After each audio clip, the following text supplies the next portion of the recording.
So it's another year, and it's actually pretty crazy that the iPhone 13 is still holding up this well so many years later. Now, the thing with the iPhone 13 is that this was an iPhone that Apple was still kind of, keeping around for a little bit of time. It still was an iPhone that you could buy up until like last year, ending of 2024. But when I look at this device, I'm still kind of shocked about how good this particular device is holding up in this particular year. Now, number one, iOS 18 hasn't been the best on any phone out there. There are still lots of issues and lots of problems that we're going to be experiencing on this type of device. But the thing that I'm actually kind of seeing on this type of phone is that it's still holding up so well when it comes down to basically every single thing I've ever wanted this phone to hold up on.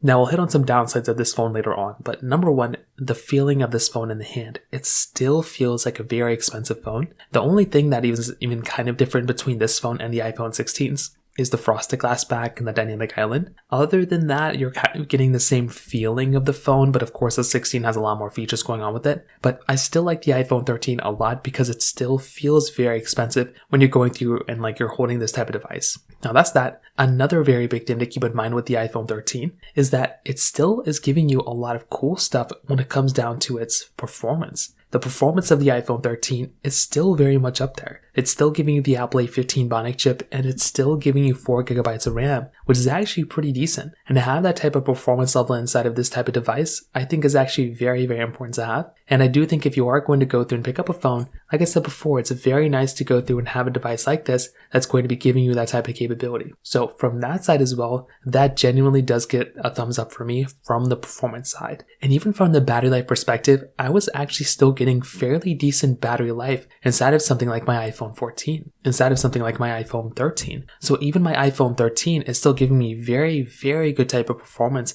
even from this type of device, which again is something that's super cool. So if I'm going to go through and if I'm going to pick up a phone, I still think the iPhone 13 from that perspective still holds up well. But I think the biggest thing, one of the biggest things going on for the iPhone 13 right now is the fact that the iPhone 13 is basically giving you really, really decent battery life. So with something like the 13, the battery life inside of this phone is still very much up there. And I do feel like if you're going to go through and pick up a phone that's this age, the battery life is actually much better than you would think. And I think that in and of itself is another very nice thing going on for this type of device when it comes down to it as well. So overall, I think the iPhone 13, albeit not a perfect phone, it still is like a pretty good phone that I would still recommend a lot of people to go ahead and buy when it comes down to it. So from that side, that kind of covers it up there. If you have any other thoughts or questions, please let me know in the comment section below. Hit the like button, that would mean so much, but definitely hit that subscribe button. More importantly than everything else, I love every single one of you guys. Hopefully I'll catch you guys in the next video. Peace out till then.